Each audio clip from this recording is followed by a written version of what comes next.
Simbologia do leão. Lioa filosófica, identificando limitações, discernimentos, liberações, expansões e níveis de entendimento em uma imagem. Tratamos nesse momento de símbolos, imagens, discursos e interpretações relacionadas a religiões e espiritualidade. Áudio gravado em março de 2023, entre vários dias e adicionais em 13 e 14 de março, e ainda fim de julho e começo de agosto de 2023, para compartilhamento educativo em Estúdio Alfa e Ômega Criativa, por Cibele Manweiler. A Durga, ela seria uma parte, outro tipo de manifestação da consciência que vem lá das deidades femininas, né? Onde a gente tem, vocês já viram lá o Trimurti aí no vídeo anterior, rapidamente. Também tem o Tridevi, que é a trindade feminina no hinduísmo, e já tentando auxiliar, não ficar só numa interpretação muito primária, né? Para quem não conhece, que tenha uma ideia assim bem fragmentada de que tem mais de uma divindade, quando você lê os textos, os épicos, os cânticos, né, fica claro ali, eles têm ali essa questão da encarnação, dos avatares, né? Então esse processo desses estados de consciência, que na verdade é a mesma divindade, que ela vai evoluindo, e a partir desse aprendizado, então cada nome, né, e cada símbolo que vai sendo criado representando aquilo ali, se relaciona com algum tipo de estado de consciência, de aprendizado, que por vezes em algum outro trecho do épico é invocado. Então, por vezes, né, para quem não entende, ainda não conhece muito, vai lendo o texto de início, fica muito confuso. Eles têm uma riqueza de personagens, de situações, de contextos, né, em todos esses textos, e que muitas vezes ali se confunde, né, uma deidade com a outra.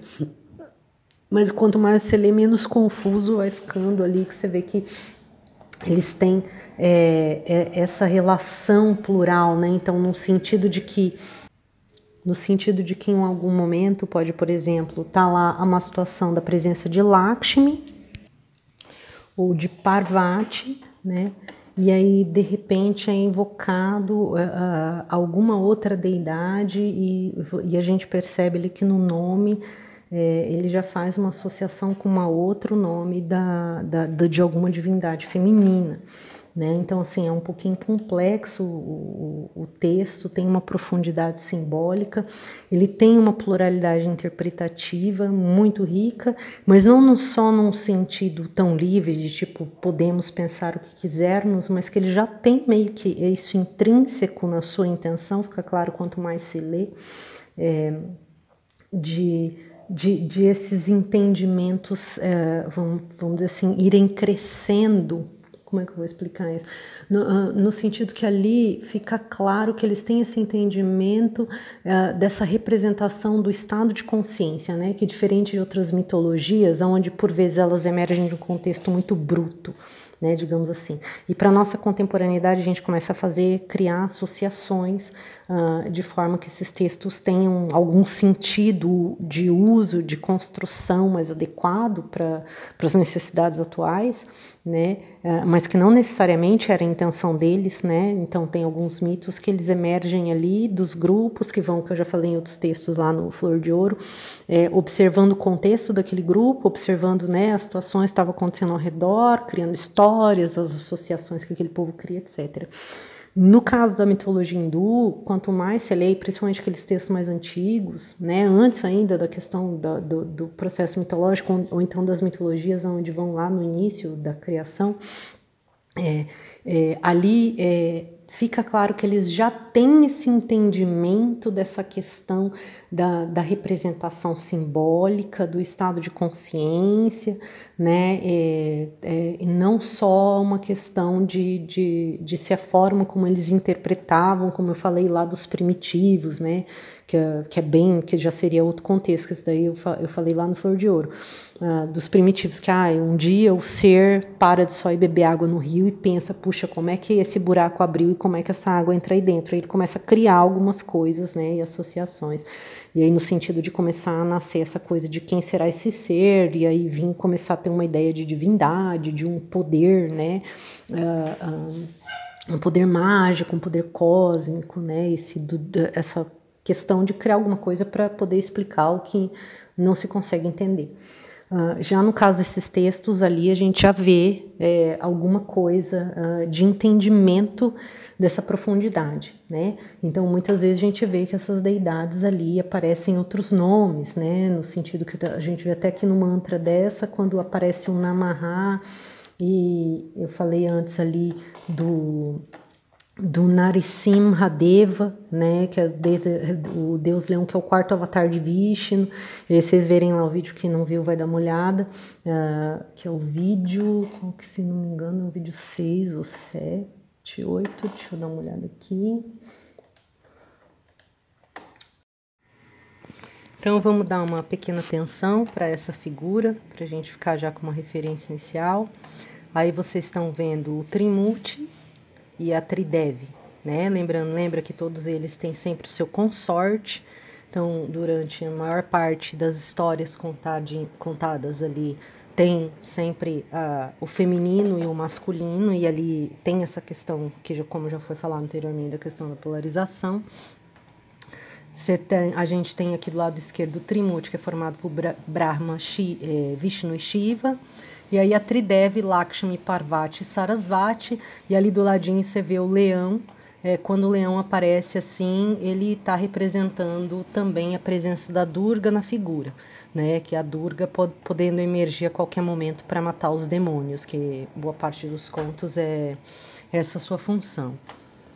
O Trimurti, 3 formas, né? Em sânscrito, o Trimurti, 3 formas, representa a parte manifesta, tripla da divindade suprema, né? Além das representações do Brahman, fazendo-se tripla no intuito de liderar os diferentes estados do universo. O Trimurti é composto pelos 3 principais deuses do hinduísmo, o Brahma, o Vishnu e o Shiva, que simbolizam, respectivamente, a criação, a conservação e a destruição. E aí a gente vê lá em algumas situações, né, lá nos Puranas, por exemplo, quando o Vishnu, para fazer o trabalho dele, vai lá e chama Shiva, né? Então tem a historinha que chega um momento que Shiva só quer meditar e Shiva não para de meditar, mas eles precisam da parte de Shiva de destruição, no sentido de desfazer, tem alguma coisa nova que precisa emergir, e Shiva precisa fazer a parte dele de fazer a limpeza, né? De fazer todo o processo ali de extinção do velho, para que esse novo que está emergindo venha a aparecer. Então a historinha é contada e eles vão lá e aí eles falam, né, com outras deidades para poder ir lá conversar com o Shiva, para tirar o Shiva um pouco do processo de meditação, para ele ir lá fazer o trabalho que ele precisa fazer, de fazer a limpeza do que é passado, obsoleto, etc, né? E aí depois ele retorna no estado dele e o Vishnu poder fazer o serviço dele, que é o serviço de manutenção. Então a gente vai vendo ali no meio da historinha todo esse processo, né, que seria um indicativo, eu poderia dizer, daquela ideia do co-criador, né? Então, continuamente, o co-criador, que eu já citei a questão também anterior, comentando a escultura que eu falei, né, que é do homem esculpindo a si mesmo. Então, você tem aqui o que cria, aquele que mantém a criação, mas também tem o Shiva que ele faz parte do processo de renovação, junto com Vishnu. Né? Então tem toda uma situação aí onde essas deidades seriam assim pilares referenciais, né, para nos dar um indicativo dos processos criativos. Seria mais ou menos isso, né? E aí, conforme eu já falei aí do processo de desenvolvimento da humanidade, né, tem alguns lugares aqui, alguns trechos que a gente vai fazer pesquisa, ele fala que o conceito de Trimurti se desenvolve na época do período chamado Purânico, mas eu não li todos os textos para afirmar que é isso mesmo, que são os textos Puranas, que são póstumos. Mas o ponto que eu quero atentar aqui é o seguinte: Com relação àquela questão que eu já venho falando sobre o discernimento do que é cultural, do que é experiência transcendente, né, e de quem realmente teve uma experiência e cria história para falar da sua experiência, em alguns lugares vão falar dos cultos, né, do vishuísmo, shivaísmo, saktaísmo, e assim, que são, como se fosse meio que uma igreja, uma ideia que seria assim, entendeu? Que não é diferente do que aconteceu no cristianismo também, que se constrói em volta da figura, né, como se fosse criando assim vertentes. Mas o ponto é que isso é póstumo, tá? Isso é assim, vai acontecendo da interpretação das pessoas que de repente vão se associando dentro dos seus interesses religiosos ali no meio da busca a fragmentos do conteúdo mais robusto, né, que emerge lá dos períodos iniciais. Não necessariamente seria o caso de, por exemplo, uma coisa que modificou-se para evoluir, né, no sentido para adaptar-se ao presente. Algumas vezes, quando ela vai criando esses braços, né, de dentro de vários cultos que vão tomando nomes em nome da deidade, etc., às vezes são umas coisas muito particulares também ali, de cultura, de grupos específicos, em lugares específicos, que tem alguns enfrentamentos específicos e aí se sentem mais afinados, né, com as ideias de proteção, libertação, acolhimento daquela deidade. E aí surgem esses cultos, mas vou rememorar sempre aqui ao longo do nosso diálogo, né, dessa questão de que toda essa ideia de igreja enquanto instituição, ela vai surgindo das necessidades humanas. Eu não falei sobre essa questão da igreja aqui, talvez num outro momento, se for pertinente, mas quando a gente estuda mais profundamente muitos textos antigos, alguns que são pouco divulgados, inclusive, que eles também têm um pouquinho mais explicitude com relação a isso, eles fazem questão de deixar claro que esse termo templo, igreja, tudo que tem a ver com isso, sinagoga, né, em boa parte eles referem-se ao próprio ser. Então, o ser que está se relacionando com aquele conteúdo, né, é o templo. É a igreja, entende? Como se fosse uma ideia assim, de entenda que você é toda a casa, e aí você se depure tudo que você põe aí para você aprender, transmutar, se melhorar, perdoar, etc. Qual que foi o processo que está acontecendo ali no processo de fé, da religião, da espiritualidade, etc. A ideia é que ele integre dentro do ser esse processo, né? Isso dos conhecimentos do que eu vou falar adiante, que transcendem a palavra. Então, só para ficar claro, né? Porque aí, às vezes a pessoa lê lá um fragmento do passado, dos textos, aí depois vai achando esses cultos, o vishnuísmo, o shivaísmo, e aí, tipo, vê muitas contravenções, não é muito diferente do que acontece em alguns segmentos do cristianismo quando começa a desdobrar. E tem a igreja tal, a igreja tal, a igreja tal, a igreja tal, trocentos nomes de igreja diferentes que vêm do mesmo lugar, né? Porque tem uns interesses diferentes, porque é uma coisa mais institucional e mais cultural. Vamos ver o que podemos mais aqui acrescentar.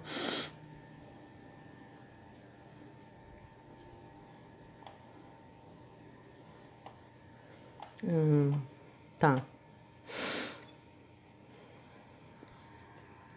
Aqui, ó, uma coisa interessante de um trecho que eu achei num ponto. Essa parte aqui não é texto, tá? São acepções de outras pessoas. Ele fala o seguinte: Shiva é passível de ser visto de duas formas.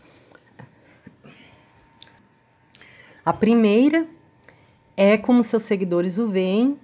Aqui ele está se referindo a algum tipo específico, já que ele citou anteriormente essa ideia de vishnuísmo, shivaísmo, sendo ele o próprio Trimurti. Assim, ele é responsável pela criação, conservação e destruição, encarnando Brahma como Adhimurti, ou forma primordial, Vishnu como Devamurti, ou forma presencial, e Shiva como Trimurti, sendo que a divindade alcança o status de Trimurti somente quando alcança Shiva.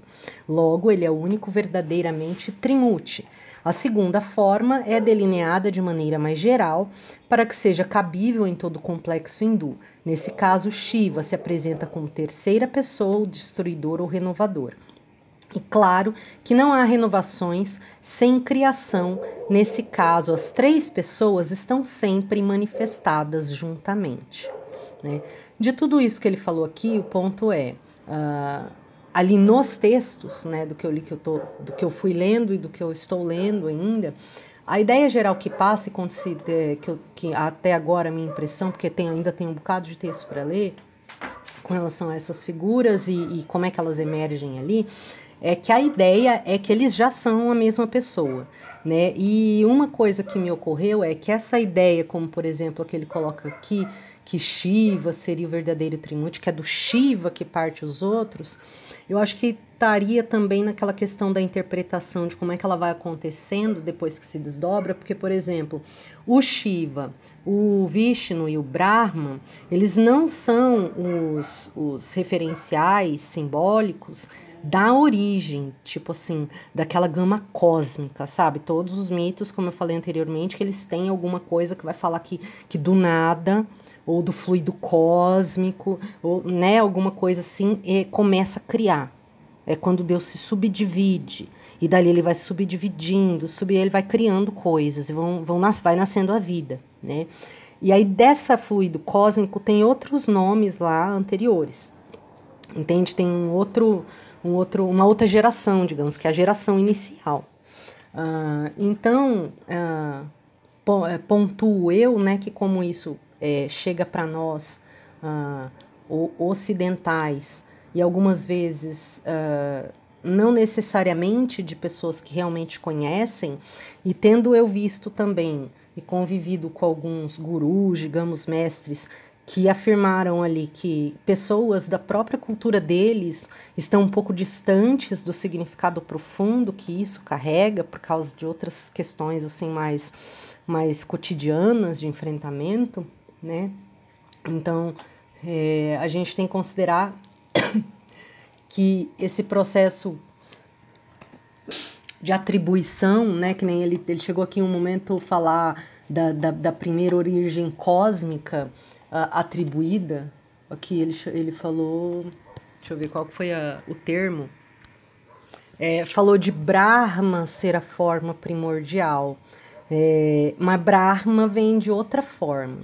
Então, só para entender que é um pouquinho mais complexo, né? E o ideal é que de início se abram já para ficar menos confuso do que ficar compartimentando, como costumas fazer. Isso aqui não é igual, por exemplo, o que acontece com o santo da Igreja Católica, né? Que muitos deles ali tem uma pessoa que passou alguma coisa, né? E aí aquele referencial da experiência dela associado a uma questão de algum tipo de milagre, né? De algum acontecimento que ninguém consegue explicar e etc. E mais a devoção das pessoas, e aí vai ser canonizado, etc. Não é a mesma questão, né? Ali já seriam pessoas separadas, por exemplo, né? Na referência cristã. Aqui já seria um bocado diferente, que tá mais tudo que eu venho elaborando ali desde trás dos primeiros vídeos, e que eu acho que é mais prudente aqui. Eu já recomendo quem vai se relacionar com esse conteúdo, já vá pensando nessa questão da significação dessas figuras como expressões de consciência do mesmo ser, pensando de forma microcósmica e macrocósmica. Isso vai assim, ser um facilitador para ter entendimento quando quem vem a se relacionar diretamente com algum conteúdo, né, relacionado com essa referência simbólica, com esse conteúdo espiritual.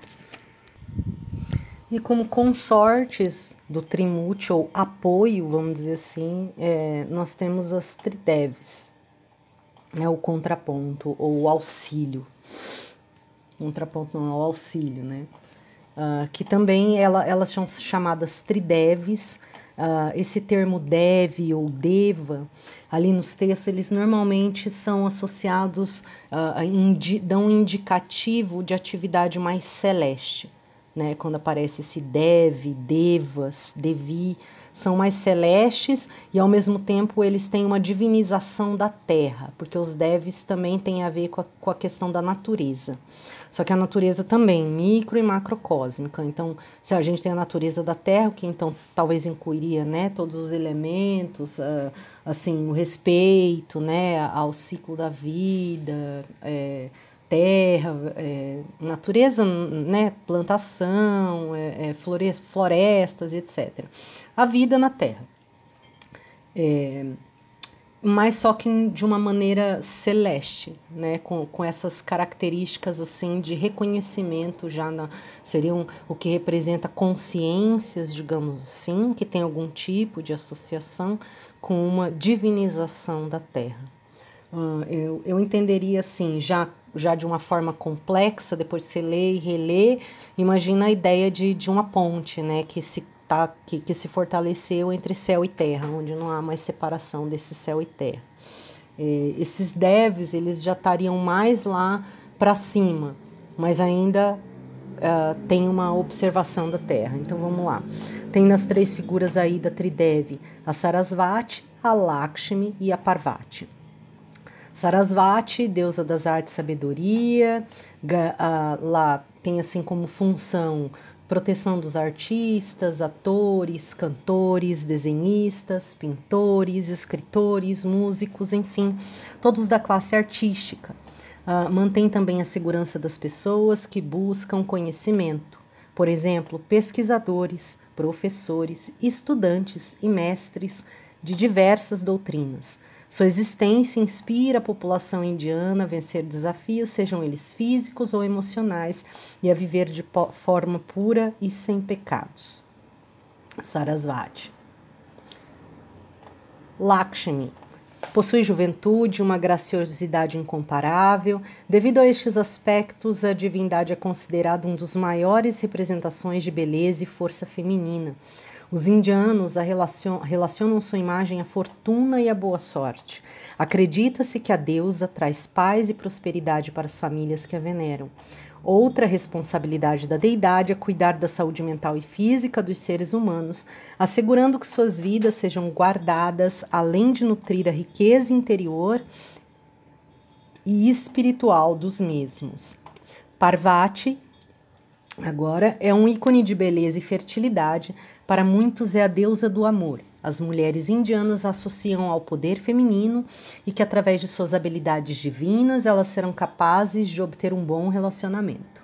Inclusive, que a divindade ajudam as moças a realizarem o sonho de se tornarem mães e a resolver problemas amorosos.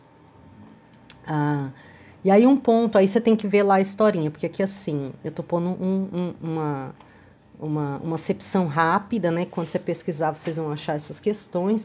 Só que essas associações que aparecem assim, né? Uma é associada à família, outra não é uma coisa assim que já foi lá colocada. Quando você lê, tem todo um conto da fala da deidade, todo um conto de algum tipo de história ou situação que você vê que ao longo do desenvolvimento dela, ela está presente e relacionada a essas questões. Por isso ela aparece ali. E uma coisa que eu acho bem interessante também de colocar, né, que isso, caso considerem, vai ser um facilitador de entendimento, porque eu vi algumas coisas que são mais assim materiais e que elas podem ser um atrapalho justamente por estar tratando de uma coisa que vem de uma intenção que não é material, que mesmo você desconsiderar o espiritual, no mínimo você tem que considerar o psíquico, né, para fazer, assim, digamos, um julgamento de valor mais adequado, é que algumas pessoas separam, eu já vi coisa assim com relação a linhas temporais, por exemplo, isso não faz nem um pingo de sentido ao ler a literatura direto, sabe? Por exemplo, Lakshmi, né, a questão da juventude, da beleza e do vigor e etc. Mas ali fica claro que tem mais a ver com a questão da consciência e de um desenvolvimento interior. Seria meio que aquelas ideias, por exemplo, de abraçar a criança interior, de nutrir a criança interior. Tem gente que faz associações da criança interior, por exemplo, com o subconsciente. Tem gente que faz associações da criança interior com as memórias da infância. Mas seria essa coisa assim, desse vigor, daquela coisa da juventude, que se arrisca, que tem uma graça natural, entendeu? E não necessariamente, por exemplo, acepções assim que fazem, ela representa o período da mulher quando ela é jovem, a outra representa o período quando ela casa, né? E a outra representa como se fosse uma referência da linha temporal da evolução da mulher. Não é bem assim que é ali, né? Porque isso daí cria meio que uma linha linear que querer ler por essa linha linear dificulta muito o entendimento.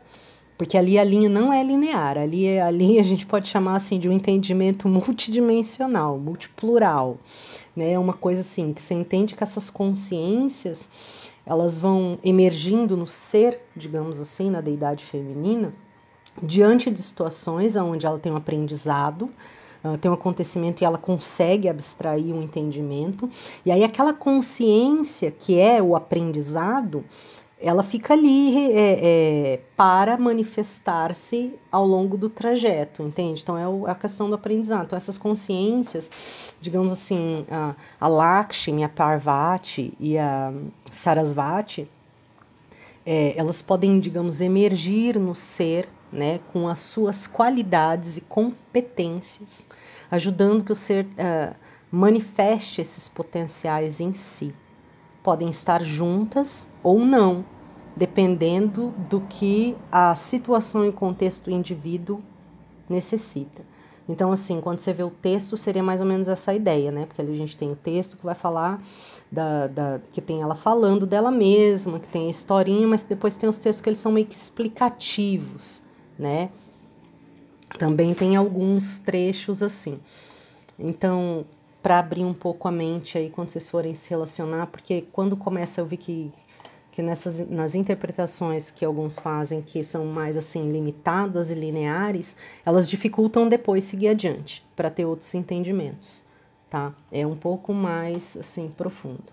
Então, essas são aí a Tridevi e a Trimurti, né? Expliquei, espero que considerem essas questões que eu falei, porque elas são realmente importantes assim para ajudar a quebrar de repente algum tipo de bloqueio, né? Que para um entendimento póstumo, para quem se interesse. E vamos seguindo aí com o estudo. O vídeo 8, o vídeo anterior. Então, aonde nesse vídeo fica ali, por exemplo, né, esse Narasimha, ele vem do Krishna, mas que o Krishna também vem do Vishnu, então ele tem ali um entendimento de estados de consciência. Então, cada um dessas figuras divinas, dessas deidades, eles passam ali situações, eles têm um tipo de aprendizado, daí de repente eles têm uma outra encarnação, e nessa outra encarnação ele tem alguma situação, e aí por vezes aparece a referência anterior junto com aquela outra, né? Então tipo 2, que são mesmo, na verdade. Então seria como uma emergência do aprendizado que já aconteceu, do que veio antes ali naquele outro contexto. Assim, são textos que exigem assim eles exigem ao mesmo tempo eles auxiliam nesse processo, né, de um entendimento que vai mais no campo do abstrato, né, do que é meta-representativo. Quando a gente, para entender alguma coisa, precisa transcender a palavra, né, porque a palavra e o conceito ele começa a ficar muito pequeno para entender essas coisas que não são tão palpáveis, né, quando você está lidando com o que é psíquico, com o que é emocional, etc. Então, só para entender um pouquinho e também para explicar por que depois da Durga eu vou trazer o vídeo, vocês vão ver aí, tem da Lakshmi, e a Lakshmi não está com leão, e todos esses são do simbolismo de várias representações do leão, incluindo no final o leão por si mesmo, que seria, né, o comportamento do animal dentro do ambiente da natureza, e aí pensar sobre como é que dali vem todas as interpretações de outras coisas. Mas a Lakshmi que eu trouxe é porque, como tem 2, que entra o leão, que é o vídeo 8 do Narasimha e mais esse da Durga, e eles é uma mitologia muito grande, assim, de personagem, de contexto, de épico, de referência, né, essa questão de querer, de trazer os ensinamentos, que é bem espiritual, isso, trazer esse ensinamento espiritual é muito mais esmiuçado, né, do que em várias outras que eu li. Então, é assim, muito complexo, muito rico de coisa. Então, para quem não entende nada, fica muito personagem, muita coisa, às vezes confunde, né? Às vezes acha que vocês vão ver outros vídeos e falar, mas aquela divindade deram uma característica, eu vi em outro vídeo que era um outro nome, deram a mesma característica, e não necessariamente isso está errado, né? Porque elas são... essas divindades, esses nomes são só meio que uma significação de contexto, mas elas acabam, de fato, sendo meio que a mesma representação, né? Entre a mesma, não literalmente, mas vem do mesmo ser, né? Você imagina o estado da consciência feminina evoluindo, e aí lá no Trideva estado da consciência masculina, né? E essas relações entre o que é mais divino, o que é mais... terreno, né, e tudo isso evoluindo e trabalhando dentro do ser. Então, vai ter o da Lakshmi, só para ir conseguindo fazer um pouquinho melhor essa vínculo, pelo menos com esses primeiros nomes que eu trouxe aqui, para entender essa questão do porquê que está ali. E não necessariamente, como em outros que a gente trouxe antes, fala especificamente do leão, vai tratar no conto alguma coisa muito específica com relação ao animal. Mas a gente vai ver isso de uma forma muito sutil, presente o animal e as questões que vêm com relação aos ensinamentos, né, com relação às associações que se faz, e vendo como é que aquele animal está sendo representativo, né? Simbologia do leão. Lioa filosófica, identificando limitações, discernimentos, liberações, expansões e níveis de entendimento em uma imagem. Tratamos nesse momento de símbolos, imagens, discursos e interpretações relacionadas a religiões e espiritualidade. Áudio gravado em março de 2023, entre vários dias e adicionais em 13 e 14 de março, e ainda fim de julho e começo de agosto de 2023, para compartilhamento educativo em Estúdio Alfa e Ômega Criativa, por Cibele Manweiler. Então aqui vamos lá na Durga e o leão. A Durga normalmente é representada com um tigre ou um leão. O tigre ou o leão podem ser o seu transporte. Ela aparece sentada sobre eles ou aos seus pés, mas a figura mais comum é a Durga sentada sobre o leão ou tigre. O tigre ou leão nessa mitologia mostra o uso de energias mais terrenas e instintivas usadas para proteção. Novamente, temos de forma geral orientações de um instinto a ser educado e bem direcionado. Contarei resumidamente a história da Durga, mas acrescento que há muitos cânticos e textos e cada contexto, cada mito, traz uma profundidade de ensinamento e uma interessante pluralidade interpretativa. Ao ler sobre todas essas deidades, percebemos a exposição de uma evolução do feminino e um potencial de desenvolvimento de qualidades de autodomínio para saber do uso de estados conscienciais para o contexto ao qual se adequa, ou melhor, para adequar-se a um contexto onde se precise transitar. E aqui eu trouxe um trechinho de artigo que é de site já focado nessa questão mais espiritual, e que tem a ver com essas representações que vão ali esmiuçar, né, um pouco desse, não só da história, mas o significado por trás, como é que vai sendo passado. Possivelmente eu vou trazer trechos dos textos mesmo para ver esse comparatório. Primeiramente, assim como Parvati e Kali, a Durga é uma contraparte feminina de Shiva. No hinduísmo, todo deus tem a sua metade feminina, né? No Oriente, eles têm muito esse foco no equilíbrio, tanto que vem o símbolo do Tao, daquele do Yin Yang, né? Que é uma representação bem comum, se bate o olho de lá, pensa lá. Tem sempre essa questão de equilibrar a polarização. E se tem de uma interpretação mais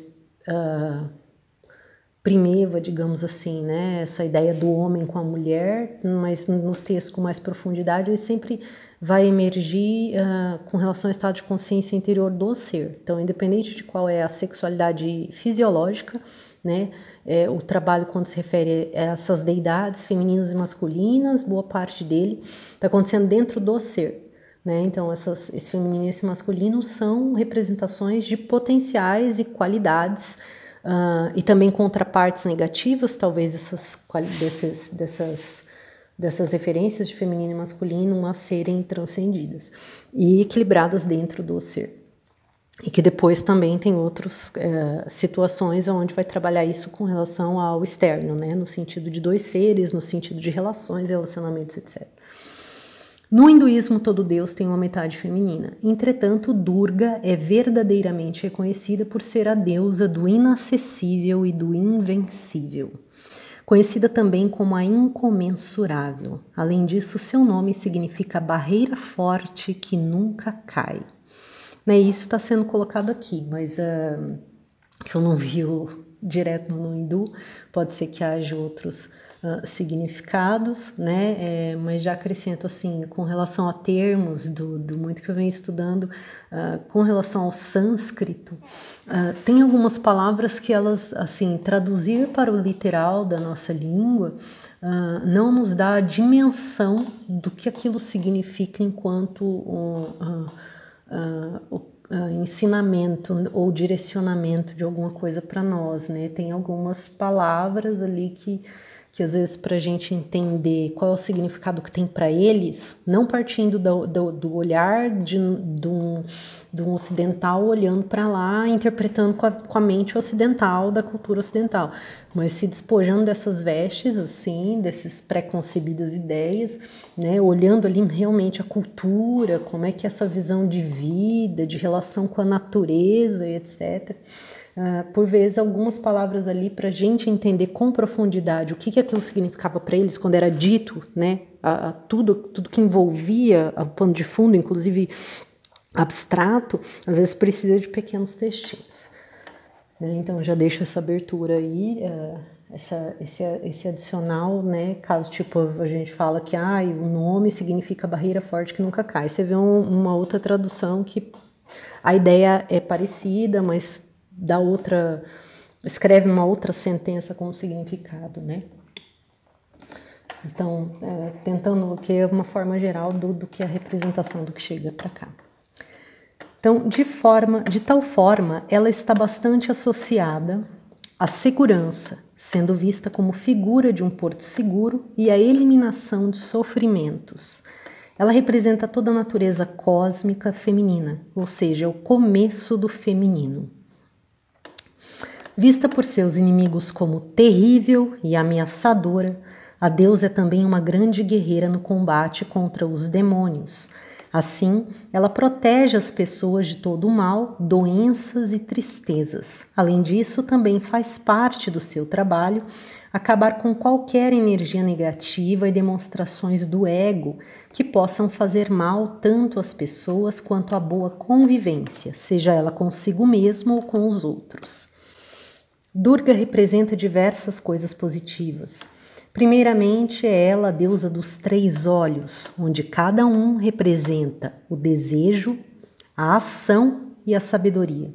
Também é ela quem representa o poder de ação supremo, capaz de revelar a espiritualidade. Ela inspira a ética e luta para perseverar a ordem moral e principalmente a consciência do ser humano.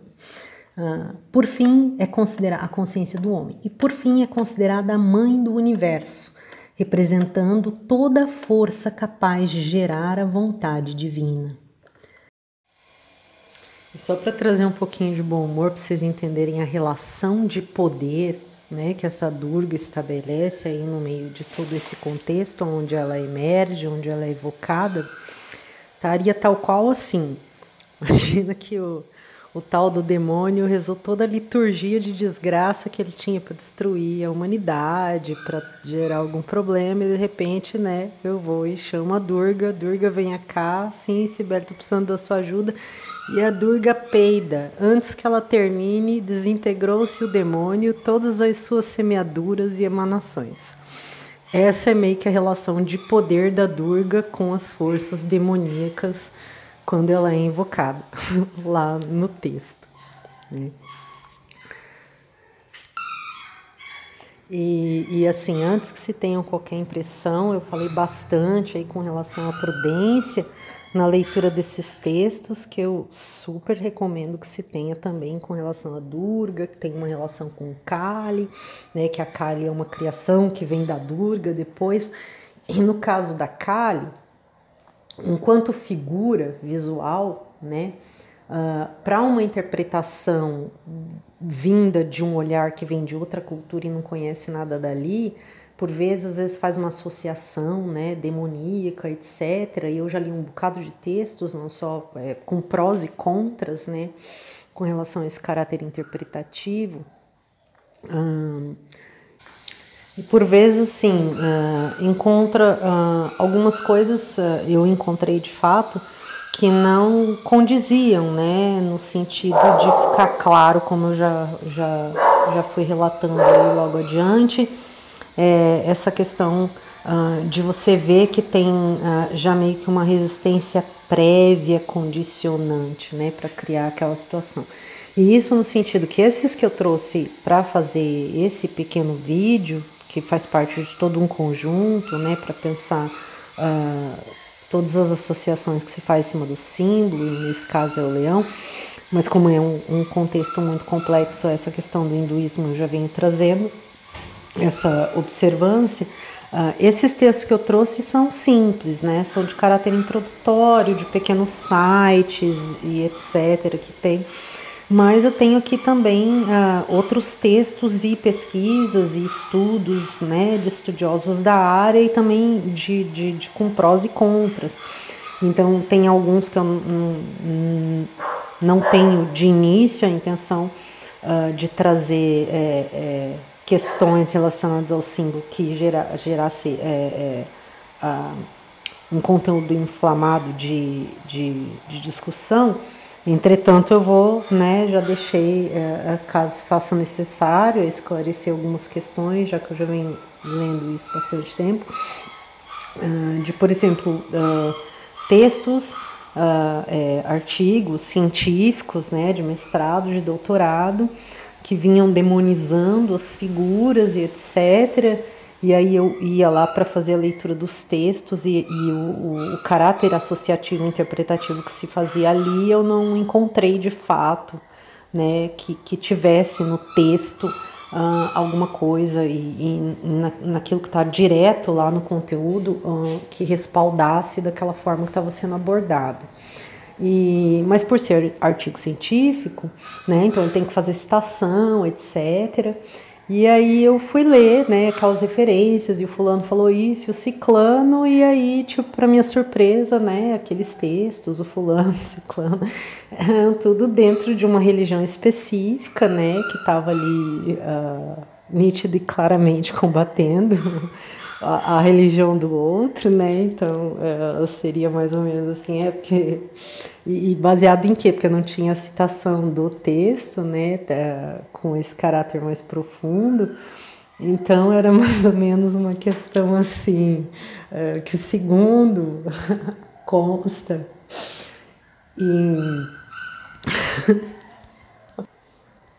sabe, segundo consta no capítulo do dízimo, no versículo, escravos de Jó jogavam caxangá, o Senhor falou tal coisa, então por isso aquilo lá é o demônio, é demoníaco e etc. Né? E por que é importante ressaltar essas questões? Porque eu estava falando muito dessa questão interpretativa e do campo psíquico, e que entendendo com profundidade, por isso eu falei ler despojado, né, de ideias pré-concebidas, porque às vezes a gente vem de outra cultura E aqueles textos podem ser muito valiosos para entender melhor, às vezes, textos que são da nossa própria, né, de outra cultura e que às vezes não tem aquela explicitude. E ter abordagens como essa, que de fato eu achei bastante absurda, né? Estava nítido e claramente combatendo ali o hinduísmo embasado numa crença outra, e enfim, sem olhar aquilo naquilo, do jeito que aquilo estaria comunicando, né? No seu caráter mais profundo. E que é um pouco grave, né? Até porque isso cria elementos psíquicos, como eu falei, das questões ali, bloqueantes, limitantes, né? Ou então estimulam gatilho negativo comportamental com relação a algo que talvez de fato não exista, né? Então é que é bem interessante, tipo, tentar olhar esses textos, vou trazer assim um exemplo, fazendo um exercício do tipo, imagina, no caso, se for de alguma religião muito específica, que tem esse processo combativo, tentando ter um olhar no sentido de, imagina, como se trata-se de uma referência mitológica que é bastante espiritual, olhar, imagina se Deus fosse falar comigo e tivesse só essa referência, né? O que será que ele está querendo dizer com isso? E não fazer uma associação direta só baseado num conhecimento prévio, com uma cultura pré-pronta, né, que já tem no campo mental, porque a leitura não vai ser muito eficiente, né? O entendimento também pode ficar no sentido que se perde potenciais de fato ali que valem não só para a religião deles, mas para uma série de outras religiões e fora da religião, uma série de entendimentos, né, no desenvolvimento do ser, que são extremamente valiosos, contidos ali nos textos, né? Então, no sentido que de repente até uma pessoa que é de uma outra cultura, religiosa ou não religiosa, mas se tivesse algum outro tipo de bloqueio, mas principalmente com relação à questão religiosa, né? Que tem, assim, mesmo sendo de outra religião, uma busca sincera no seu processo, né? Não dá essa porta negativa de repente chegar ali se permitindo esses bloqueios, esses gatilhos psíquicos negativos associados sem antes buscar bastante, né? Fazer a leitura direta, constatar por si próprio. Porque eu vi dessa riqueza muito poderosa, no sentido de, por exemplo, para boa parte eu também fiz um bocado de pesquisa mais antiga com relação à questão do cristianismo, etc. E ao ler os textos hindus, né, e os textos védicos, os Puranas, né, depois voltar a ler de novo aqueles textos cristãos, tem um novo, um entendimento, permite um entendimento muito mais aprofundado, né? Uma leitura que cada vez você abstrai, falo mais em ensinamento, de ficar toda hora criando uma coisa nova na mente, mas de ter um entendimento talvez que seja mais o que eu falei, aquela questão de você conseguir transcendendo as palavras, né, e ter um certo discernimento do que é o relato de uma experiência transcendente, do que é uma interferência de interesses sociopolíticos, culturais, de um período específico, né. Tem muito daqueles textos que, por eles serem assim muito robustos, muito explícitos, muito, né, muito profundos, são textos que às vezes você lê ali e entendimentos que estavam dificultosos nesses outros textos que nem são dali, eles ficam mais fáceis de ter um entendimento mais profundo, né, e de ter um discernimento mais bacana do que estava gerando um conflito de entendimento ali, né. a questão do desapego de um bocado de coisas, que a gente passa a ter mais clareza dessa distinção do que contém nesse tipo de conteúdo, do que é o que está sendo explicitado ali, de algum tipo de experiência genuína, né, que algum ser humano teve num estado de transcendência, de integração de si, etc., e de repente o que é ali não fruto dessa experiência transcendente, mas de uma colocação ali que está dentro de um ato de fala que ele tem interesse cultural, sociopolítico, né? Então tem essa distinção, né? Nessa questão, principalmente quando você lida com o texto relacionando com questão relacionada à espiritualidade, à religião e etc., né? Vai ficando, quando você faz a leitura dessa forma que eu estou convidando, dando uma despojada da ideia preconcebida, vai ficando mais claro esse discernimento. O que é a experiência genuína, e não só para esse, tá? Para vários outros textos de outras culturas religiosas, mitológicas, etc. O que é relato de experiência transcendente de alguém e como é que ela vai elaborando aquela fala dela para poder explicitar, e o que é que de repente entra ali ao longo da história do desenvolvimento dos seres, e você começa a identificar que aquilo está ali, tem um caráter não de uma experiência genuína de um ser compartilhando com o outro, convidando a crescer, mas de um interesse ali do período, né, sociopolítico, econômico, etc. Tá? A criação da Durga. Apesar de se divergirem em alguns pontos, a essência da origem da deusa é a mesma. O demônio Mahisha estava lutando contra os deuses em busca por seu lugar no céu, por ter se tornado invencível contra qualquer homem. Ele acreditava ser merecedor desse espaço divino. Os deuses se reuniram em fúria, concentrando suas puras energias. Por esse motivo, uma massa de luz começou a surgir, se manifestando em um jato de fogo. Dele apareceu Durga, cavalgando em um leão. Cada deus foi responsável por uma parte do seu corpo e também de uma arma. Ela se tornou então a força dos deuses. Então ela nasce de um conjunto de potenciais e qualidades de várias outras deidades, né? E com essas qualidades todas concentradas numa só, que é ela. Então aqui em alguns épicos os deuses, o Trimurti não tem dificuldade em vencer, por exemplo, uma batalha que é representada ela vencendo os demônios, e eles chamam a Durga em 2 minutos. A Durga já resolveu, já acabou, sem muito esforço, sem muito problema, nem nada. Então ela se tornou a força dos deuses.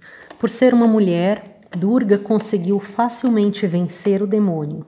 Como resultado, os hindus sempre acreditam que ela está se manifestando de alguma forma com o intuito de proteger as crianças e o mundo. Ela é considerada a rainha das batalhas, lutando sempre contra demônios masculinos e apenas com ajudantes femininas. Ela sempre vence. Foi em uma de suas lutas que a deusa Kali foi criada. Agora, com relação aqui de apenas com ajudantes femininas, né, deixo em aberto, porque esse daqui é o trecho que eu trouxe, mas que tem pequenos trechos que eu lembro de ter lido alguns dos livros que eu tenho aqui, né, onde ela vai ali estabelecendo relações, por exemplo, com Shiva, né, que vai ajudando, vão trabalhando ali algumas situações. Tem também as masculinas, no sentido nem sempre os avatares, às vezes as deidades, né, mais elevadas, assim, digamos, né, no seu estado mais divino mesmo, mais divino no sentido mais céu, né, mais dentro dessa consciência de poder divino. Não que os outros tenham menos poder, mas no sentido daquilo que eu falei anteriormente, né, que dentro desses estados do que eles vão representar, por exemplo, essa questão da consciência, enquanto tem algumas que estão mais perto do divino, que eu vou chamar de um estado de mais pureza, né?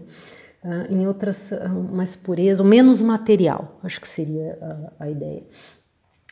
Em outros estados, ela está mais perto dessa questão do terra, né? Da manifestação terra. e da experiência terrena, né, ou coisa assim. Então cria-se essa consciência que ela tem o divino, mas ela também tem o guerreiro, que precisa naquele outro contexto, né, para lidar com forças muito sombrias, ou muito pesadas, ou muito instintivas, ou grosseiras de alguma maneira. Então, e aí cria-se essa ideia que estaria na ideia do herói, né, que tem um quê de divino, desse poder divino, mas também tem aquele poder do guerreiro, então ainda tem um quê de humano, mas está acima do humano, né? Então é aquele ser que está entre um e outro, tá na ponte ali.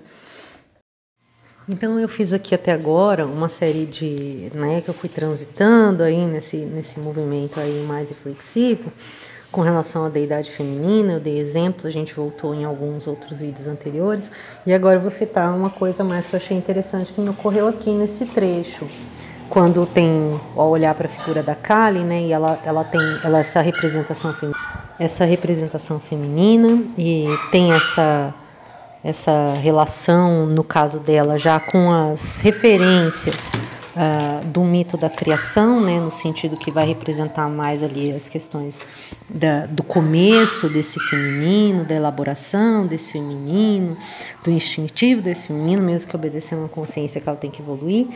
E aí fazendo um paralelo, por exemplo, com o cristianismo, né, com essa relação de entender o símbolo e ver como ele pode ser um discernimento maior para essa conexão direta. No cristianismo a gente tem, por exemplo, Maria, né? Aí eu olhei ali pensando nessa referência da deidade feminina. E Maria no cristianismo, até certo momento da história, ela era ninguém, certo? Ela não entrava ali como reconhecimento de divindade de coisa nenhuma. E aí chegou um certo momento do desenvolvimento da humanidade que entra Maria como uma figura representativa do divino, né? Com essa caráter de santidade, no sentido de ser reconhecido com esse potencial. E aí como é que você vê essa elaboração, né? Que ela emerge em período onde está tendo o segmento cristão, que coloca, no caso do cristianismo, está perdendo fiéis com relação a outros cultos, onde tinha, se eu não me engano, na época eu estudei, mais cânticos, né, uma coisa mais assim, menos pesada do que era antigamente a forma de abordar a liturgia nas suas práticas espirituais. Então, outros que têm mais cânticos, têm mais música e que têm presença de figura feminina, né? Então, é nesse contexto que Maria é inserida ali na religião cristã.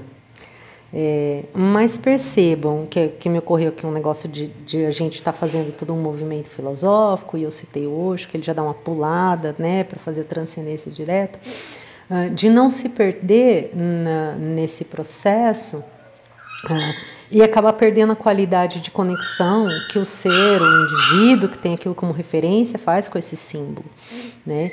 Então, tem outras questões intrincadas, como, por exemplo, a emergência da mulher ao longo da história também, que vai fazer essa diferença, né? Então, pensa, a mulher até um ser, quando ela começa a ter reconhecimento social e a exigir esse reconhecimento social, ela passa a ser um ser que vota, um ser pagante, certo? Então tem outros interesses intrincados. E aí, no sentido que eu chamo atenção, para quando entra nessas bifurcações, que, de novo, vou falar, tem o entendimento da experiência genuína ou de uma referência que é realmente convidativa à construção e do que é interesse político, histórico, etc. O fato de você tomar consciência dessas questões quando você se aprofunda, não necessariamente significa que você vai refutar, né, esse reconhecimento dessa presença, porque ela pode ter uma pluralidade de atividades psíquicas muito eficientes, né, nessa presença da divindade feminina, em alguma relação que a pessoa cria ali com relação ao contexto do Cristo, da simbiose, para o ambiente pessoal, que vai trazer algum tipo de referência disso para trazer uma harmonia. Mas o ponto é que, impreterivelmente, você toma consciência de ter um discernimento entre o que é espiritual, no sentido que te convida para a experiência de transcendência, e o que é interesse institucional. E isso pode fazer uma diferença boa no sentido desse processo do que eu falei da maestria, né, do mestre, como que era o Jesus, era tratado como o mestre, e como eu já falei, o mestre está dentro mais da característica avatar, que ele tem a autoconsciência, que ele tem um papel de trânsito para a conexão do ser, não de tipo interpelador absoluto, né? E que essa visão, ela está muito mais vinculada aos interesses institucionais do que propriamente ao processo convidativo dessas consciências, né? Tipo, no caso, mesmo como símbolo, o Cristo, o Krishna, o Buda, né? Se for ver a história do Buda também, o budismo é uma coisa póstuma, ele não criou o budismo, ele só era o Siddhartha Gautama que iluminou-se na consciência búdica e começou a fazer o papel dele de mestre de compartilhamento informativo, educativo, né? Para instruir as pessoas, para que elas achem o seu próprio movimento de conexão, sabendo, obviamente, que é um papel transitório, né? Ou seja, espera-se que o ser que conecta-se com eles faça o seu movimento direto. Então, isso fica muito claro também na figura feminina. Nesse caso, estou dando um exemplo para ir fazendo, né, essas colocações, de ver o símbolo em outros contextos aqui.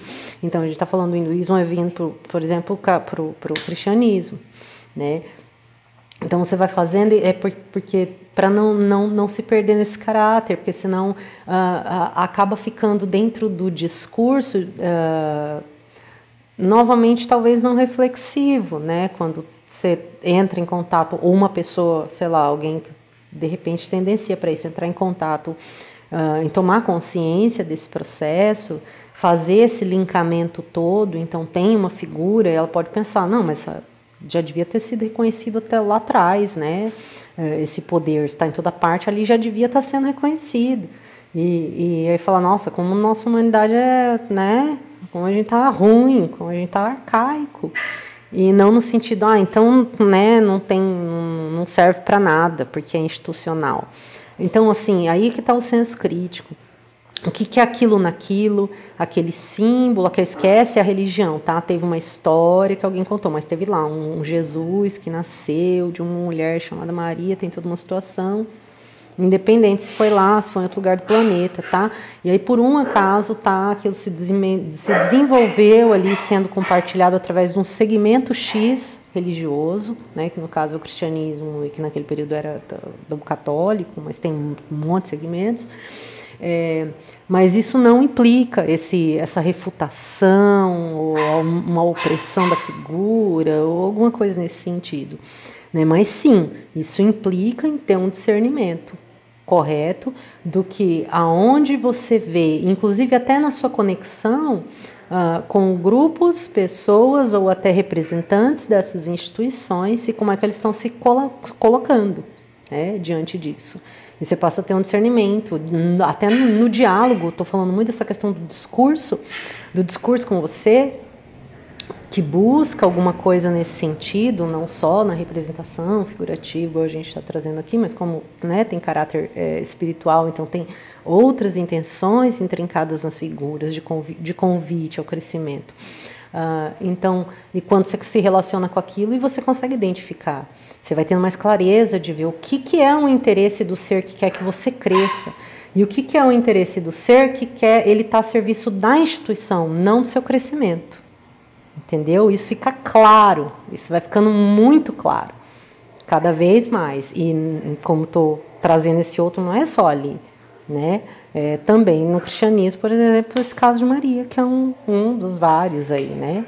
Se for ver a história de cada, como que entra ali. Então, essa questão ela pode trazer eu diria assim, beneficamente, uma boa quebra de bloqueio com relação a algum tipo de conexão psíquica muito eficiente, ir para lá depois, espiritual, põe em termos se quiser religiosa, né? Uma experiência realmente transcendente de percepção, de entendimento, de construção, de evolução, de autocura, né? Muito mais rica e muito mais forte, né, nesse discernimento. Removendo no sentido esses bloqueios que por vezes você tá, a pessoa até um certo momento está percebendo em caráter conflituoso relacionado àquela figura, mesmo entendendo que de certa forma certas coisas não faz sentido, tem uma certa aceitação, por às vezes não ter esse discernimento, né? Então, nesse diálogo, quando você está tratando de uma questão que é muito particular, que é a experiência transcendente dessas questões convidativas do processo espiritual, religioso, etc., compartilhando isso com o outro, e você tem uma clareza maior do que é esse outro, né, o qual você fala, que tipo de posição ele tem. Ele tem a posição de escravagista, de coerçor, ele tem a posição de mestre. Ele quer que você cresça, ele quer que você faça a conexão direta. O interesse dele ou dela é no seu crescimento ou é na instituição? Esse discernimento ele fica muito claro quando você se aprofunda na construção desses caráteres simbólicos e se permite um pouco fazer essa distinção, sabe? Também não desbanguelando para lá ou para cá no processo filosófico, né? Mas então Maria, né, não tem valor porque só colocaram ela em tal período, né? Ou então Maria tinha que ter sido valorizada desde o período X lá. Não é essa a questão. Pode até ser dentro do desenvolvimento de cada um, mas assim, o ponto mais, acho que talvez importante aí seria essa distinção, né? Tanto se eles reconheceram ou não reconheceram, qual é o papel que essa figura faz para o seu processo de conexão. E aí dentro desse papel, aonde que está, de fato, o que é a sua conexão genuína do seu entendimento, experiência, etc. E que tenha coerência, lembre dessa palavra que é importante, a coerência.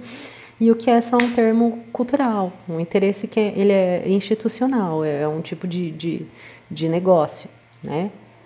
Então, esse discernimento, né? E que de repente essa ideia desse negócio, né, fica ali interferindo na conexão direta. Esse discernimento ele fica claro e ele pode ser muito eficiente nesse processo conector, enquanto tem esse elemento que faz essa ponte conectiva psíquica, emocional, mental e para lá disso. Então aí nesse trecho fica claro duas questões, né, quando se faz esse tipo de reflexão. A distinção entre o que é estar sendo manipulado e o que é estar sendo impelido à liberdade, né? O que é o servir e o que é o escravizar, né? Atende bem responder a pergunta, o ser quer que você seja livre, no caso que eu falei da distinção, será que está sendo mestre ou não? O ser quer que você seja livre ou o ser quer que você dependa dele. Esse discernimento faz uma grande e valiosa diferença nesse processo de autodomínio e do encaminhamento do processo de individuação, né, com uma completude maior. Então, voltemos agora, né, às explicações da Durga, fazendo toda essa conversação aí entre possíveis, que eu vou deixando emergir assim, outras questões com outros elementos simbólicos que possam ser de valor, né, para entender, enquanto eu vou fazendo essa conexão do elemento psíquico, né, que às vezes eu vou adequando. Então, voltando agora para a Durga. Simbologia do leão. A Durga e o leão e tigre. O leão aliou suas significações como veículo impulsionador do crescimento e descobertas. Artigos simples selecionados por Cibele Manweiler para fins introdutórios. Áudio gravado por Cibele Manweiler em 3, 4 e 5 de março de 2023 e 21 de agosto de 2023 para compartilhamento educativo em estilo Alfa e Ômega Criativa Flor de Ouro. fazendo a ponte. Então, por ser uma mulher, Durga conseguiu facilmente vencer o demônio. Como resultado, os hindus acreditam que ela está se manifestando sempre de alguma forma com o intuito de proteger as crianças e o mundo. É considerada a rainha das batalhas, lutando sempre contra demônios masculinos e apenas com ajudantes femininas, que eu fiz uma retificação aqui, né, que direto lendo os textos dá para se considerar outras situações, não sempre ajudantes femininas, mas sim, ela tem muito uma representação assim que lembra um quê de Amazonas, né, mas com algumas diferenças, porque ali ele sempre tem a questão do consorte, né? Então, dificilmente você vai ver uma deidade feminina e uma deidade masculina apartada, assim, eles estão sempre em processo colaborativo. Ela vence sempre. Foi em uma de suas lutas que a deusa Kali foi criada, que aí a Kali ela já seria um outro estado onde a deidade ela emerge da Durga, né? Eu não vou entrar muito aqui nesse trecho, mas a Kali é criada da Durga e ela estaria num estado mais ainda instintivo, então como se essa vibração, né, para chegar na Durga, vindo lá desde a Shakti, Parvati, Lakshmi, essa vibração se adensa um pouco, né, para poder resolver um outro contexto. No caso da Kali é um pouco mais. Então aí tipo assim, é como se você, vamos pensar, direcionasse, a Durga ela já mostra ali com essa questão, e o que a gente vai falar do leão assim, esse autodomínio do instinto, o ego, ou emoções, ou essas coisas que são mais, né, dentro da primitividade, dentro mais do fisiológico, do animalesco, né? Então ela vai trabalhar ali. No caso da Kali, o último estágio para poder resolver uma situação onde tem que combater alguma força primitiva, digamos assim, né, grosseira e que precisa ser tirada de uma forma enérgica, né, porque por ser muito grosseira não sai não sai só pelos estados mais da conversação, do que vai representar estados de consciência que estão um pouco acima da Kali. A vulgo explicar isso, né? A vulgo explicar, porque é bem mais complexo desses textos aí que se pode falar ou abstrair. Mas como eu não falei da Kali, vou deixar dessa forma, só para tentar entender um pouco essa questão, né? Quem nunca viu essa mitologia. A Kali ela já também tem uma outra questão aí, que a Durga também tem, mas que pelo menos na questão simbólica figurativa já fica mais claro na Kali, que seria esse poder dessa divindade de transitar entre o mundo dos vivos e dos mortos, né? Entre esse campo de dimensão, assim, né? Não tem medo da morte, não tem medo do terror e nem da luz, né? É um ser assim que conhece mais livremente esse campo de trânsito, digamos, e que tem poder ali. Há épicos onde se relata que o Trimurti, já cansado de uma batalha contra um demônio, foi falar com Durga e solicitar o seu auxílio na batalha, a qual esta venceu facilmente. As histórias da Durga explicitam um ser que pode transitar entre a morte e a vida, entre o mundo dos mortos e dos vivos.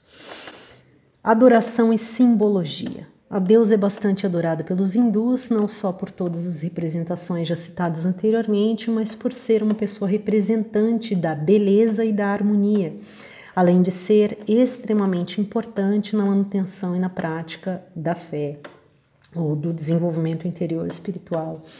A energia de Durga potencializa a vida de quem é devoto a ela, promovendo sentimentos positivos como alegria, saúde, prosperidade e harmonia. Vários símbolos rondam a história da deusa.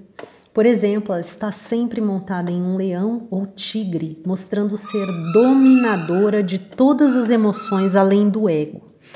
Ela é sempre uma figura iluminada, de pé em uma flor de lótus aberta, usando roupas vermelhas com detalhes dourados e muitas moedas. Né, esses trechos aqui, a gente vê esses símbolos também ali na Lakshmi, em outras representações, sempre rememorando algum tipo de ou épico, ou ensinamento, ou um mantra, né, um cântico, e cada um tem um simbolismo assim que carrega verdadeiros textos, né, para quem já leu ou conhece alguma coisa. Então, e essa questão da lótus, das moedas, que a gente vai ver em Lakshmi também, que tem relação com essa questão da prosperidade, da abundância, e para eles, especificamente em práticas ritualísticas lá, se por um lado tem essa questão mais material, né, no sentido de proteger os negócios, eles têm festivais, eles têm algumas práticas semanais, anuais, inclusive, com relação a essa questão mais prática de finanças, de negócios, de empresas, mas ao mesmo tempo tem uma questão muito profunda, e aí eu vou falar com relação aos textos, né, que eu li, com relação a essa questão da prosperidade e abundância muito mais ampliada, no sentido, como eu falei, da questão de cada dessas representações, né, sempre trazerem ideias de estado de consciência e de percepção e de transcendência de problemas, etc., e dos símbolos depois, né, rememorando, inclusive nessa reescrita dos nomes, né, dos personagens. Então a gente vê essa ampliação no sentido de convidar, de ser um processo convidativo, por exemplo, deixar as ideias, né, com relação à pobreza, à miséria, à escassez, à falta, e isso não só considerando o que estou falando aqui, mas vendo no texto como ele todo se elabora, né, de se liberar desses padrões, no sentido de que, como Rememoras tem essa ideia da divindade, também tem a mitologia lá mais primeva, né, explicando tipo como o mito da criação, então no sentido de trazer esse estado de consciência de que, como tem um universo que é tão grande, né, tirando essa ideia só de planeta Terra, de mundo terreno, tem essa cósmica que é tão plural de possibilidades, infinitas possibilidades, e aí no sentido de ir tirando o olhar de pequenez, né, de escassez, de miséria. Então o ser que toma consciência que, se ele vem dessa cósmica, dessa inteligência cósmica, né, que é tão rica de criar, de tantas coisas, que não se resume ao planeta Terra só, se ela é tão plural e o ser emerge, né, dessa consciência, dessa inteligência divina, então esse ser é herdeiro desse poder de abundância e riqueza e prosperidade, etc., né? Então, trazendo essa consciência de verdade, né, no sentido de colocar a percepção para observar isso, né, e de ampliar essa percepção das coisas, e que acaba acarretando em outras situações, quando você vai vendo ali que fala transcender o ego, né, da Durga ter o autodomínio, dessa representação do tigre e do leão com ela, que isso também acaba interferindo em outros estados de consciência que a gente vê depois, tanto no cântico quanto vai ver no épico, né, que seria, por exemplo, quando você se despoja dessa ideia da pobreza, da miséria e da escassez na mente, no campo mental, etc. E isso implica em outras coisas que vão sendo deixadas, como, por exemplo, competição, né? Competitividade. Apesar de no épico ter uma situação de competição, de guerra entre demônios, e lá no outro curavas e pandavas, né? E, apesar de ter isso, ali vai explicitando essa questão da consciência, da combate dentro do ser, né? Então aqui no caso de liberar essa questão da escassez e ver a pluralidade, então infinitas possibilidades, tudo é abundante, né? Eu sou herdeira dessa consciência abundante, então é minha herança, digamos assim. Então o ser toma consciência, ele vai saindo daquela ideia de competição, no sentido de um ganha-perde, né? Alguém, para ganhar, outro tem que perder, e entrando numa situação de ganha-ganha, né? Com relação ao seu campo perceptivo, com relação ao mundo. Então, no sentido de que a mente deva se afastando ao longo do tempo, quando vai entrando nesse aprendizado simbólico, daí vai se afastando ao longo do tempo dessa ideia de ficar se comparando. São muitas coisas que estão ali, né, junto desse contexto, e que fica, eu acho que esses textos são um pouco mais explícitos do que outras mitologias ou outros segmentos espiritualistas, digamos assim, né, não só da mitologia, mas a parte espiritualista ali. Vai se despojando de outras coisas que estão intrincadas com essa ideia de falta, né? Essa ideia de escassez. Está, por exemplo, na questão da competição, na questão da comparação, né? Então, tipo, que o ser, ao invés de ele olhar para ele, ter aquela guerra dentro dele, que é o que chama muito claramente essa questão quando vai tratar do ego, da consciência, né? E de ficar tentando tirar o ser, no sentido de que ali, eu estou falando com relação àquele em texto, né? Tentar tirar o ser dessa questão da projeção, né? Que daí é onde tem a comparação. Um indivíduo se compara com outro indivíduo, e por isso vai fazendo a manutenção da porcaria toda ali no campo mental, né? Do que está dentro da escassez, da pobreza, da miséria, etc.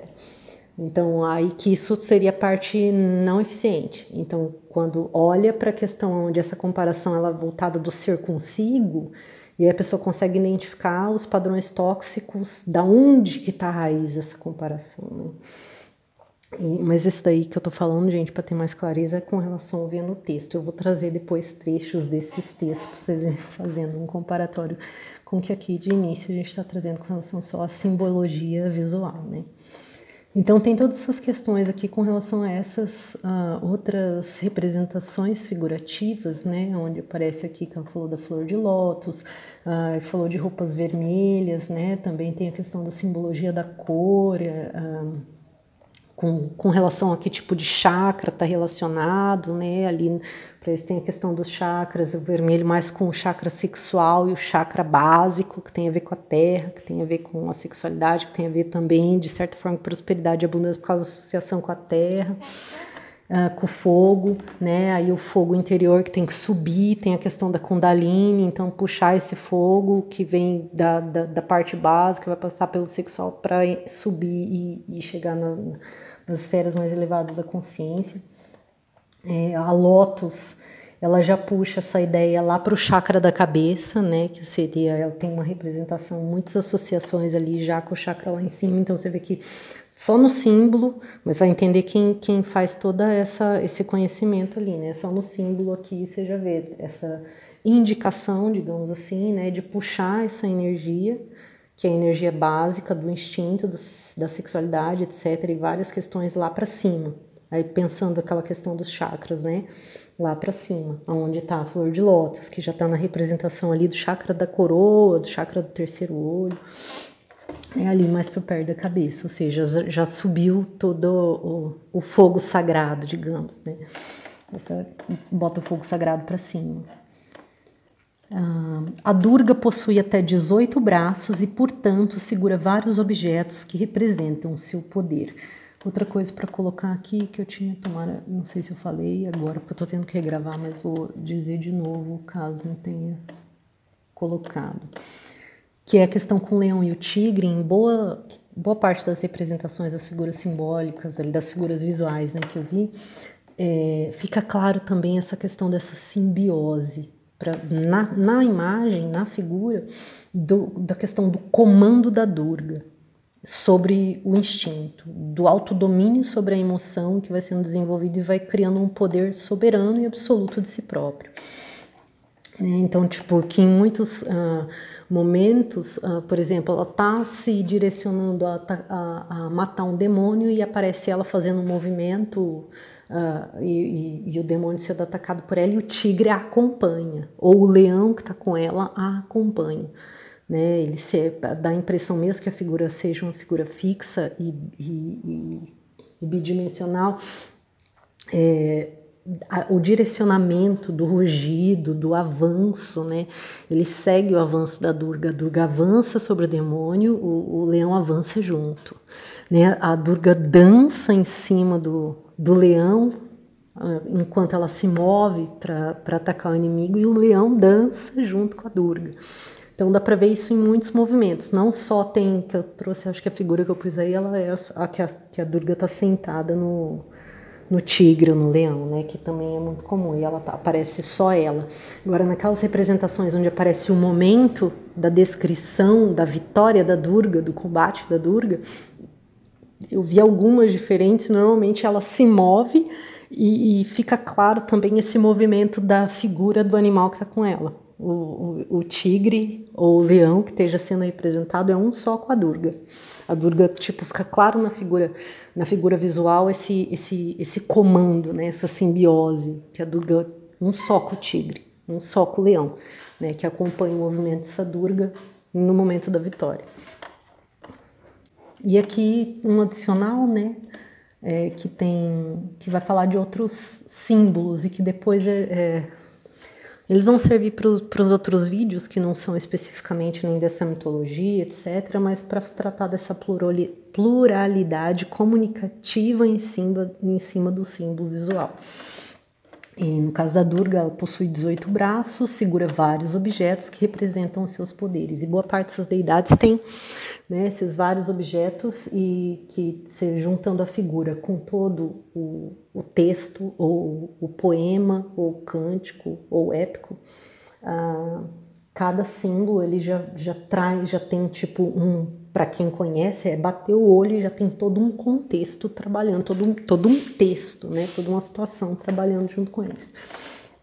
E eu vou ler alguns aqui, esses que tem com a Durga.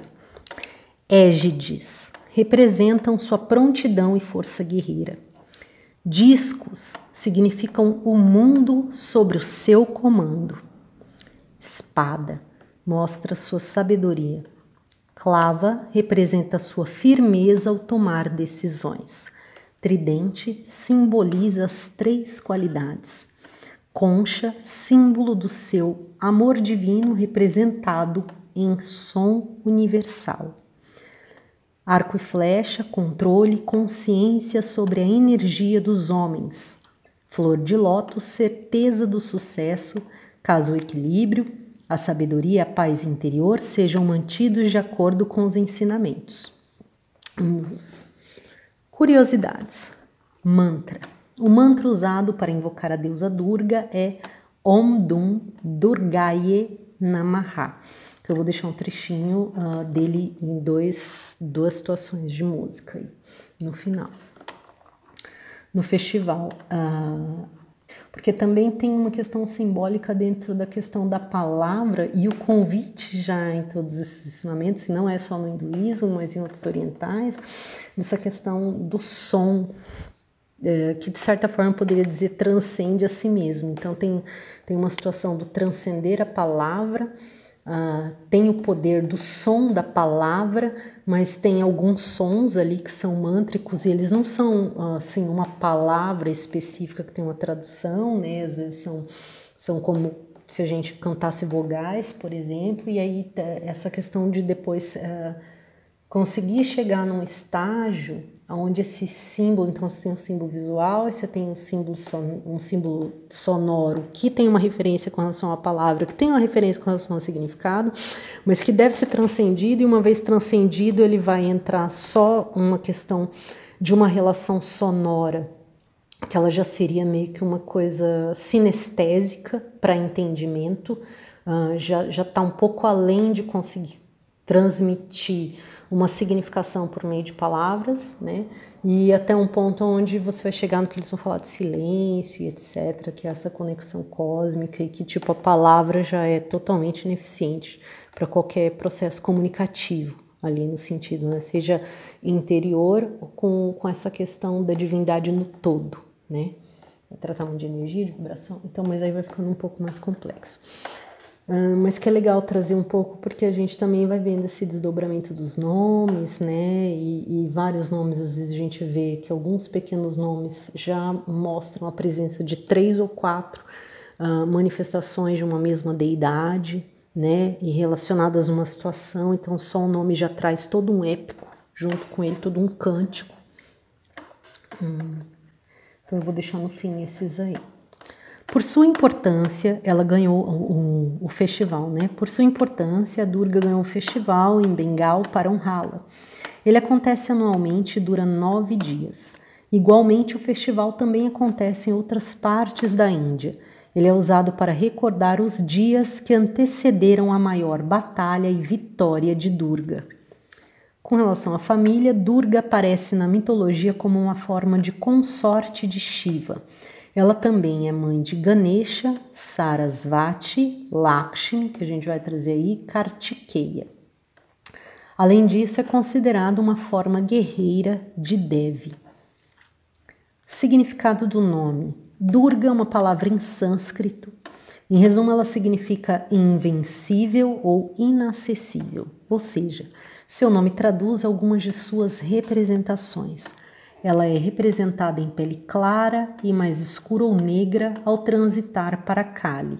Eu falo transitar para Kali, considerem essa primeira explicativo, uma interpretação bem simples que eu trouxe para entender, mas que quando Kali emerge Durga, e que ela vai para essa manifestação, digamos, da Durga, que é um pouco mais grosseira, para combater aquilo que é grosseiro, que só entende grosseria, digamos assim, vamos dizer.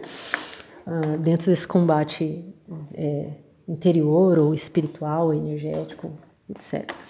Então, com relação à representação, quando está para Kali, e não necessariamente isso é assim, finito desse jeito, mas normalmente, aí quando está para Kali, ela já tem mais assim, ela é representada com a pele escura, ou negra, ou azul escuro, um tom de azul, e esse azul também tem uma relação com outras questões de outras histórias, das divindades que têm a pele azul e que às vezes aparecem com ela em outros contos anteriores. Então tem aí também de novo esse misto ali das consciências trabalhando em conjunto para resolver um contexto, considerando aprendizados que já foram assimilados, digamos assim, Então, isso também dá para ver refletindo na representação gráfica desses ensinamentos textuais, ou dessas evocações mântricas. A Durga dança, canta e se move com seu leão. Até nas representações onde ela vence o demônio, ela aparece em pé sobre o mesmo.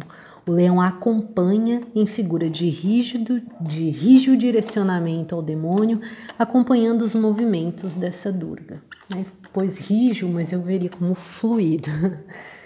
Fui buscando para ver o que tinha desde as representações mais contemporâneas até aquelas mais antigas, E sempre ali onde ela aparece com o leão no momento de vitória, todos os movimentos dela parece que o leão ou o tigre que está representado é um com ela. No caso daqueles onde ela não é só aquela figura, parece uma figura de retrato, onde ela parece sentada em cima do animal, conforme eu coloquei ali.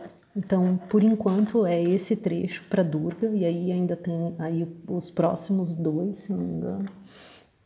E quem não viu os anteriores, vai lá ver os anteriores, que estão gravados aí. Então é isso. Simbologia do leão. Lioa filosófica, identificando limitações, discernimentos, liberações, expansões e níveis de entendimento em uma imagem.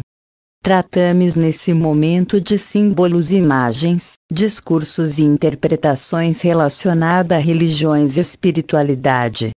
Áudio gravado em março de 2023, entre vários dias e adicionais em 13 e 14 de março, e ainda fim de julho e começo de agosto de 2023, para compartilhamento educativo em Estúdio Alfa e Ômega Criativa, por Cibele Manweiler.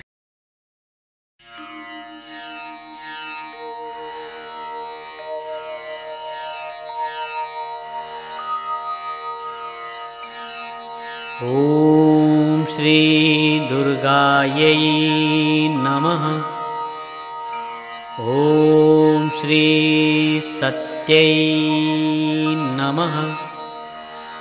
ॐ श्री साध्वै नमः। ॐ श्री भवप्रीत्यै नमः। ॐ श्री भवान्यै नमः। ॐ श्री भवमोच्चिन्यै नमः। ॐ श्री आर्यायै नमः। ॐ श्री जयायै नमः। ॐ श्री आद्यायै नमः। ॐ श्री त्रिनेत्रायै नमः। ॐ श्री शूलधारिण्यै नमः। ॐ श्री पिनाकधारिण्यै नमः। ॐ श्री चित्रायै नमः। ॐ श्री चन्द्रघण्टायै नमः। ॐ श्री महातपस्विन्यै नमः। ॐ श्री अहङ्कारायै नमः। ॐ श्री मनोबुद्ध्यै नमः। ॐ श्री चित्तरूपायै नमः। ॐ श्री चित्तायै नमः। ॐ श्री चित्त्यै नमः। ॐ श्री सर्वमन्त्रमयै नमः। ॐ श्री सत्तायै नमः। ॐ श्री सत्यानन्दस्वरूपिण्यै नमः। ॐ श्री अनन्तायै नमः। ॐ श्री भाविन्यै नमः। ॐ श्री भाव्यायै नमः। ॐ श्री भव्यायै नमः। ॐ श्री सदागत्यै नमः। ॐ श्री शाम्भव्यै नमः। ॐ श्री शिवप्रियायै नमः। ॐ श्री देवमात्रे नमः। ॐ श्री चिन्तायै नमः। ॐ श्री रत्नप्रियायै नमः। ॐ श्री सर्वविद्यायै नमः। ॐ श्री दक्षकन्यायै नमः। ॐ श्री दक्षयज्ञविनाशिन्यै नमः। ॐ श्री अपर्णायै नमः।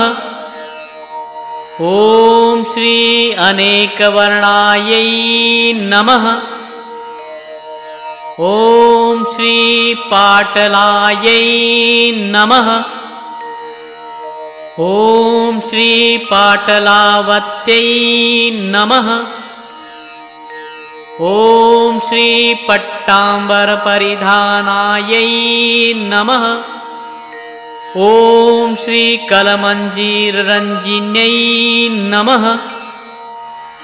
ॐ श्री अमेयविक्रमायै नमः।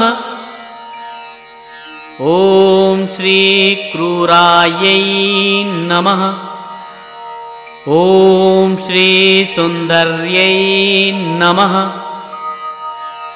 ॐ श्री सुरसुन्दर्यै नमः।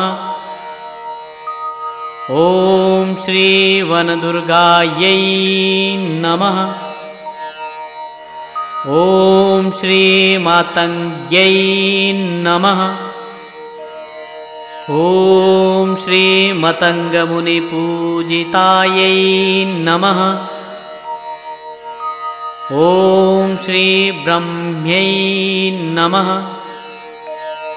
ॐ श्री महेश्वर्यै नमः।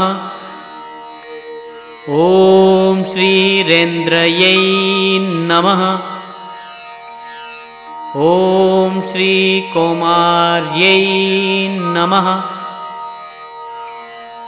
ॐ श्रीवैष्णव्यै नमः। ॐ श्रीचामुण्डायै नमः। ॐ श्रीवाराह्यै नमः। ॐ श्रीलक्ष्म्यै नमः। ॐ श्रीपुरुषाकृत्यै नमः। ॐ श्रीविमलायै नमः। ॐ श्री उत्कर्षिण्यै नमः। ॐ श्रीज्ञानायै नमः। ॐ श्रीक्रियायै नमः। ॐ श्रीनित्यायै नमः। ॐ श्रीबुद्धिदायै नमः। ॐ श्रीबहुलायै नमः। ॐ श्रीबहुलप्रेमायै नमः। ॐ श्रीसर्ववाहनवाहन्यै नमः। ॐ श्रीनिशुम्भशुम्भहनन्यै नमः। ॐ श्रीमहिषासुरमर्दिन्यै नमः। ॐ श्रीमधुकैटभहन्त्र्यै नमः। ॐ श्रीचण्डमुण्डविनाशिन्यै नमः। ॐ श्रीसर्वासुरविनाशायै नमः। ॐ श्रीसर्वदानवघातिन्यै नमः। ॐ श्रीसर्वशास्त्रमय्यै नमः। ॐ श्रीसत्यायै नमः। ॐ श्रीसर्वशास्त्रधारिण्यै नमः। ॐ श्री अनेकशास्त्रहस्तायै नमः। ॐ श्री अनेकशास्त्रधारिण्यै नमः। ॐ श्रीकुमार्यै नमः। ॐ श्री एककन्यायै नमः। ॐ श्रीकैशोर्यै नमः। ॐ श्रीयुवत्यै नमः। ॐ श्रीयत्यै नमः। ॐ श्री अप्रौढायै नमः। ॐ श्रीप्रौढायै नमः। ॐ श्रीवृद्धमात्रे नमः। ॐ श्रीबलप्रदायै नमः। ॐ श्रीमहोदर्यै नमः। ॐ श्रीमुक्तविशिन्यै नमः। ॐ श्रीघोररूपायै नमः। ॐ श्रीमहाबलायै नमः। ॐ श्री अग्निज्वालायै नमः। ॐ श्रीरौद्रमुख्यै नमः। ॐ श्रीकालरात्र्यै नमः। ॐ श्रीतपस्विन्यै नमः। ॐ श्रीनारायण्यै नमः। ॐ श्रीभद्रकाल्यै नमः। ॐ श्रीविष्णुमायायै नमः। ॐ श्री जलोदर्यै नमः। ॐ श्री शिवदूत्यै नमः। ॐ श्री कराल्यै नमः। ॐ श्री अनन्तायै नमः। ॐ श्री परमेश्वर्यै नमः। ॐ श्री कात्यायन्यै नमः। ॐ श्री सावित्र्यै नमः। ॐ श्री प्रत्यक्षायै नमः। ॐ श्री ब्रह्मवादिन्यै नमः। ॐ श्री विनाशरहितायै नमः।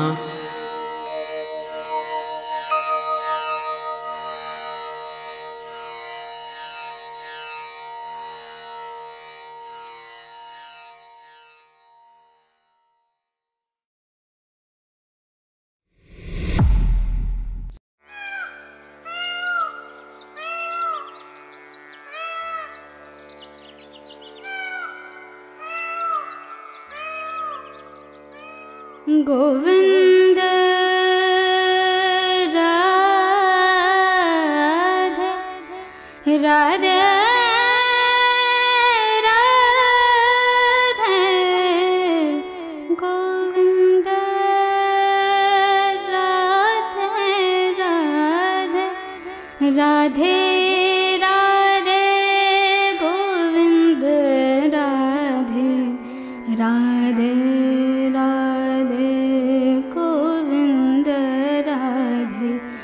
राधे राधे गोविंद राधे राधे राधे गोविंद राधे राधे राधे गोविंद राधे।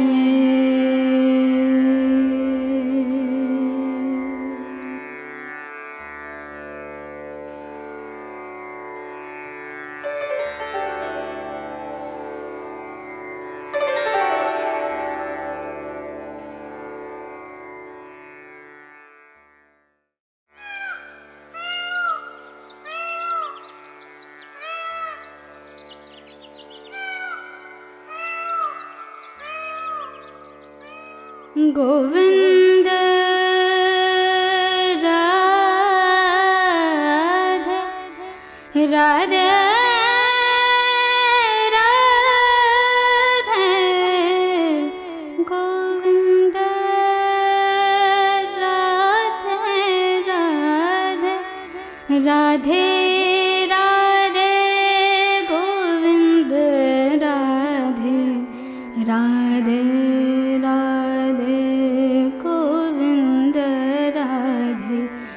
राधे राधे गोविंद राधे राधे राधे गोविंद राधे राधे राधे गोविंद राधे।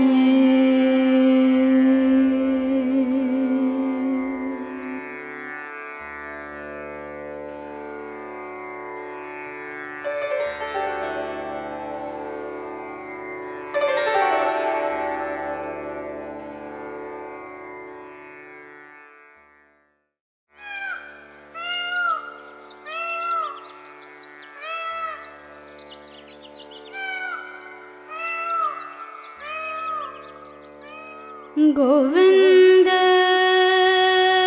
राधे राधे